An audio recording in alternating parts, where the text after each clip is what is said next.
Se nós nos perguntarmos o que dá sentido à vida, por que é que estamos aqui no planeta Terra? O que nos motiva a viver, a trabalhar, a nos desenvolver? O que é que nos motiva a estar aqui como ser humano? Eu vos digo que o que nos motiva a estar aqui é o amor. E o amor do qual eu me refiro não é somente o amor de Deus, para quando nós somos seus filhos, mas é um amor um dos que mais se aproxima ao amor de Deus, porque o amor de Deus é verdadeiro. O amor de Deus, ele é perfeito. O amor do ser humano é verdadeiro, mas o amor do ser humano não é perfeito. Então não há como se comparar ao amor de Deus. Então eu vos pergunto, o que é que dá sentido à vida? O que dá sentido à vida é o amor. E este amor já foi uma determinação divina.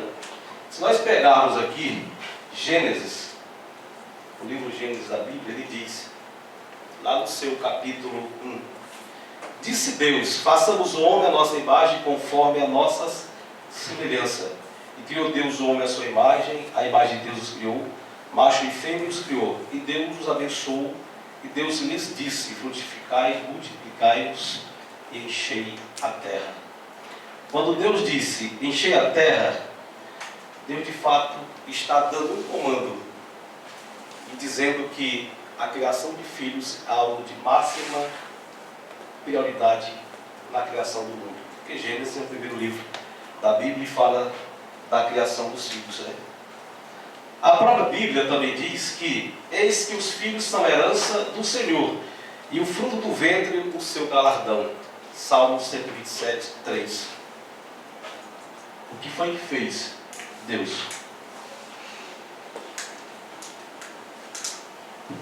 Ele deu para nós a condição de termos um dos maiores presentes que alguém pode ter, o filho.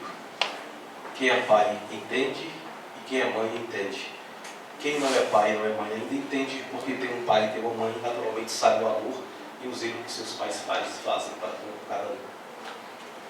Então, excelências, o que de fato aconteceu aqui, o que de fato aconteceu no dia 26 de janeiro de 2006, não foi uma tentativa de homicídio. Não foi alguém que simplesmente se programou para matar alguém. Não, para tentar matar alguém. O que aconteceu no dia 26 foi um ato de amor do seu Raimundo para com a sua filha. Como é que nós nos comportaríamos? O promotor de justiça disse que daria um tiro na cabeça. Mas a intenção do seu Raimundo não era nem sequer tentar matar. Imagine matar. O seu Raimundo não deu um tiro na cabeça porque não era a intenção dele. Não deu um tiro no peito porque não era a intenção dele. Não deu um tiro nas pernas porque não era a intenção dele. Ele tinha uma prática com os animais, então naturalmente não era uma pessoa que pegou uma espingarda no mesmo dia.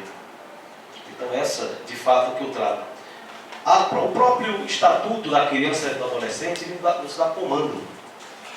E um dos comandos ele diz: nenhuma criança ou adolescente será objeto de qualquer forma de negligência, discriminação, exploração, violência, crueldade ou opressão, punido na forma da lei qualquer atentado por ação ou omissão aos direitos fundamentais. O seu Raimundo, ao tentar espantar, ao tentar criar medo na cabeça do seu Cícero, ele o fez não só com base na proteção ao filho, no caso da filha, mas também o fez, o manda a própria lei, que é dever não só da família, mas do Estado, da sociedade. Nós vivemos em um mundo, em uma guerra, e a guerra que nós vivemos hoje é contra a pedofilia, é contra o estupro de vulnerável. Nós temos presenciado tantos julgamentos. Julgamento onde pai estupra uma filha. Nós temos presenciado julgamento onde pai abandona suas filhas. Nós temos presenciado julgamentos onde pai maltrata suas filhas. O seu Raimundo está aqui hoje porque tentou defender a sua filha. O seu Raimundo está aqui hoje porque tentou fazer aquilo e guardar o que é de mais precioso na nossa existência, que são nossos filhos. o seu Raimundo não teve a covardia de ouvir de um desconhecido que não sabia qual a sua procedência, não sabia por onde andava, não sabia que destino tinha. Ele teve sim a coragem, a hombridade, naquele instante, claro que movido por uma emoção, de atirar para cima, porque se ele assim o quisesse, como bem disse aqui a esposa dele, que ele estava perto, e se ele quisesse acertar, ele acertaria. Ele não acertou, porque essa não era de fato a intenção do seu Raimundo. Então, excelências, cidadãos do povo que aqui se encontram, eu vou dizer por que o seu Raimundo deve receber de vossas excelências a credibilidade.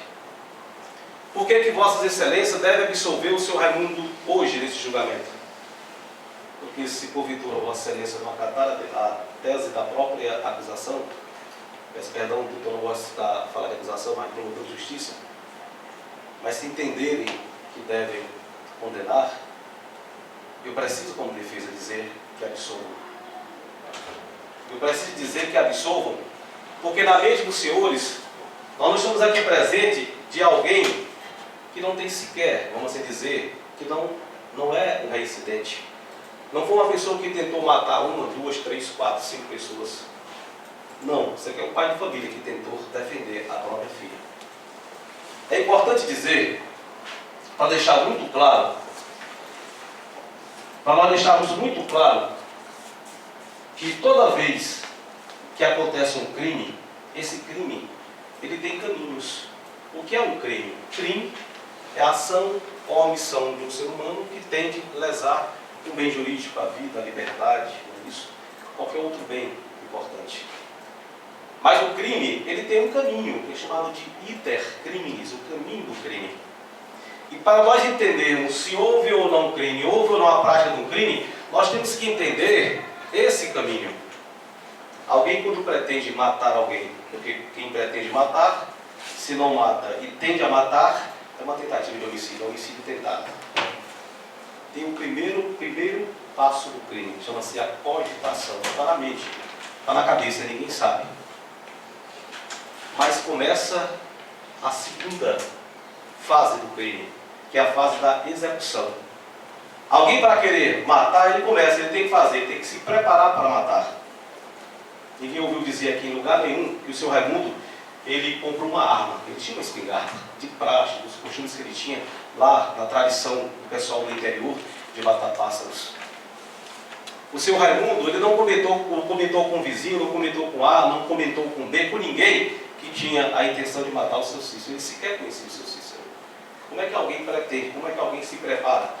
Porque alguém que passa a executar um crime, ele se prepara. Há a preparação, compra um revólver, se for o caso, compra uma espingarda, ele faz uma tocaia, ele faz, por exemplo, se dissimula, faz o que for necessário.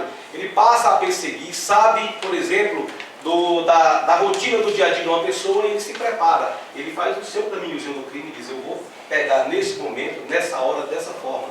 Mas nesse caso específico aqui, excelência, não há nada disso. O primeiro momento, a primeira vez que viu o seu Raimundo, viu o seu Elson, foi quando ele foi agredido verbalmente, e para defender a sua filha, ele fez o medo, como ele disse aqui, ele criou na mente para que realmente esse senhor amanhã não viesse a praticar, porque uma vez se acontecesse no estupro vulnerável, as consequências seriam para toda a vida de uma criança. Não quero, não vou de forma alguma cansar vossas excelências. Mas é preciso que eu traga ao conhecimento de vossas excelências mais algumas informações. Além do iter criminis, que é o caminho do crime, é preciso que eu fale da materialidade do crime. Em nenhum momento, em nenhum local destes autos, que é a cópia fidedigna daqueles autos, há uma prova da materialidade. E se não existe materialidade, não há que se falar em crime. Ah, mas eu posso, de fato, provar que houve crime, provar que houve tiro, eu posso provar que foi sangrado o braço esquerdo do seu Cícero, porque as testemunhas podem se dizer. Vou trazer e vou ler para vossas excelências um dos casos de maior erro judiciário na história do nosso Brasil, do judiciário brasileiro.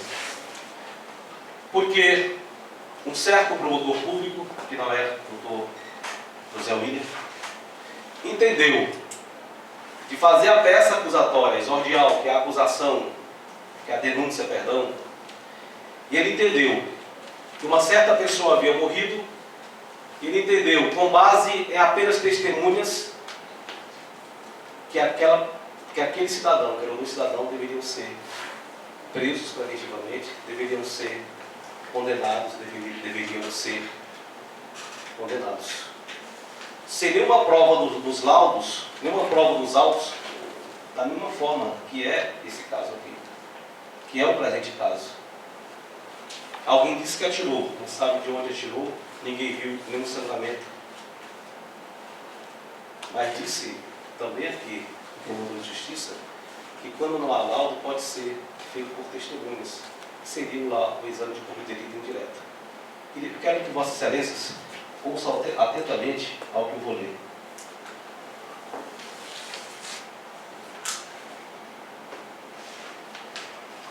Este caso, ele é relatado pelo doutrinador Guilherme de Souza Nutti. Até posso vir que utilizam uma xerox, para ficar melhor para manusear. Quem escreveu, quem relatou isso aqui também foi um promotor. E veja o que ele diz aqui, neste caso. O caso de erro judiciário do Brasil. O caso dos irmãos Naves. Ingressando para a história do direito brasileiro como um dos mais famosos erros judiciários já ocorridos. Convém mencionar a síntese do processo que tivemos a oportunidade de consultar diretamente, disse o promotor neste caso, para ilustrar a falibilidade da confissão extrajudicial como meio de prova em processo penal e, sobretudo, diz o promotor, a impossibilidade, como previu o artigo 158 do Código de Processo Penal, da sua utilização para suprir o exame de corpo de delito quando a infração penal deixar vestígios. Eu quero que vocês atentos esse erro judiciário. Sebastião José Naves, aqui é uma denúncia que foi feita, né? Com 33 anos, e Joaquim Naves Rosa, com 25 anos, foram processados na comarca de Araguari, estado de Minas Gerais, com base na seguinte acusação constante da denúncia. Eu vou ler a denúncia que foi feita lá no processo. Estava na cidade há muitos dias o jovem Benito Pereira Caetano, hóspede de Sebastião, à espera de concluir o vultuoso negócio de arroz. Joaquim era sócio da vítima em um caminhão. Sebastião estava acostumado a trabalhar para a vítima. Em 26 de novembro de 1937, Benedito fechou o negócio de arroz com Antônio Lemos e Filhos, uma empresa do pai desse senhor que supostamente havia sido assassinado. Ele recebeu o cheque de 90 contos e R$48.500, quando descontou os indiciados planejaram ficar com o dinheiro, diz a peça acusatória lá. Em 28 de novembro, após uma festa, foi convidado a ir com eles a Uberlândia, diz o promotor. Na ponte do Pau Furado, por volta das 3 horas da manhã, desceram do caminhão para beber água. Joaquim levava uma corda, Sebastião agarrou a vítima pelas costas e Joaquim enfiou o laço no pescoço. Ambos estrangularam a vítima, disse a denúncia. Tiraram o dinheiro que estava dentro da cueca, amarrado com pano. Tiraram o cadáver, do Rio das Velhas. Enterraram o dinheiro dentro de uma lata. Por volta das 7 horas saíram à procura da vítima para despistar a polícia. Dizia que a denúncia foi impulso, mas pelo artigo 339, lugarismo, premeditação, asfixia, superioridade das forças, traição e surpresa, ajude de 2 pessoas e por fim. Foi pedida a prisão preventiva, pois Joaquim teria confessado a prática do delito na presença de testemunhas idôneas. O fundamento é que eles iriam certamente tentar fugir em face da gravidade do delito, dificultando se soltos permanecessem a ação da justiça. O pedido data de 15 de janeiro de 1938. O inquérito policial havia sido instaurado em 30 de novembro de 1937. Por conta do desaparecimento da pretensa vítima, Benedito Pereira Caetano desapareceu, sem deixar qualquer rastro, igual a esse caso aqui, sem deixar qualquer rastro. No primeiro momento, Sebastião foi ouvido e nada confessou. Não disse que tinha praticado nada. Assim também como disse aqui o senhor Raimundo, que não praticou, que não cometeu nenhum crime, que não atirou para matar, atirou para espantar. Disse apenas que a vítima foi levada para a casa de seu irmão Joaquim, e depois que soube que Benedito não havia pousado em casa. Afirmou não saber notícias de seu paradeiro. Joaquim também não confessou, e declarou que Benedito passara a noite fora de casa. Joaquim e Benedito eram irmãos, sendo acusado de matar. E declarou que Benedito passara a noite fora de casa, não sabendo em que local, devendo consigo dinheiro, levando consigo dinheiro. Uma das pessoas ouvidas na fase inquisitiva declarou falsamente que os irmãos estavam em apuros pelo desaparecimento de Benedito. Aliás, ele lhe teriam prometido dinheiro para narrar que a vítima passara por Uberlândia. Outra testemunha teria visto por volta das 23 horas e 45 minutos Joaquim na rua. A partir daí, surgiu dos autos do inquérito uma detalhada confissão de Joaquim Naves. No primeiro momento ele disse que nada fez, depois passou a ter dos autos do processo uma confissão do seu Joaquim Naves. Sem qualquer explicação para a sua origem, ela foi encartada pelo primeiro tenente da Polícia Militar, que apurava o caso em 12 de janeiro de 1938. Tem um pouco mais de água aqui.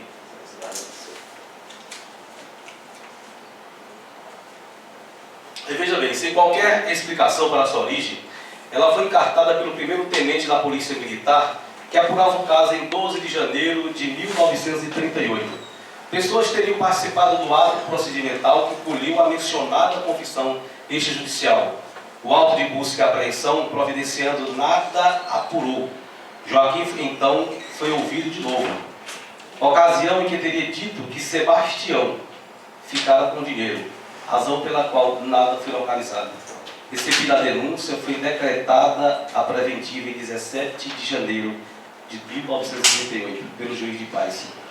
Durante a instrução em juízo, ficou constatado e constando no termo de audiência que o primeiro tenente, juntamente com policiais, acompanhavam o desenrolar dos atos processuais. Surgiram testemunhas que teriam ouvido dizer a respeito do crime e sua autoria. Nesse caso presente, nós não temos nem testemunhas de ouvir dizer, porque nada foi dito, nada foi confirmado, nada foi presenciado. Então veja bem, um depoimento importante foi da esposa de Joaquim, confirmando a confissão do marido. Joaquim, que antes não tinha confessado, mas depois apareceu essa confissão e até agora, até mesmo a esposa já estava confessando. Sebastião ficou em silêncio em seu interrogatório. Joaquim confessou novamente, dizendo ter sido induzido por seu irmão Sebastião a cometer o crime. O auto de busca do cadáver foi negativo. Não havia, nesse caso, materialidade. Não havia, por exemplo, um laudo cadavérico. Não existia nada. Enfim, na pronúncia sobre a confissão do réu, declarou o juiz. O juiz já sentia que existia algo errado lá. E disse: o crime de que se ocupa este processo é da espécie daqueles que exigem do julgador uma inteligência aguda, uma atenção permanente, um cuidado extraordinário no exame das provas, quando o juízo penal, onde estão em perigo a honra e a liberdade alheias, deve o julgador preocupar-se com a possibilidade tremenda de um erro judiciário. Mencionou especificamente, por fator de convencimento, ter havido a confissão espontânea nos mínimos detalhes. Havendo recurso dos réus, foi mantida a pronúncia. O primeiro julgamento pelo Tribunal do Júri ocorreu em 25 de julho de 1988. Os acusados foram absolvidos por 6 votos. Aquele conselho, ele construiu a casa da justiça. E ele foi absolvido. Continuemos. Foi, no entanto, anulado porque o Tribunal de Justiça entendeu que, tratando-se de autoria incerta, os quesitos haviam sido formulados de modo errôneo. Aí o segundo julgamento. O segundo julgamento aconteceu no dia 21 de março de 1939. Joaquim foi absolvido por 5 votos contra 2 e Sebastião por 6 votos contra 1. Mais uma vez ele foi absolvido. A defesa,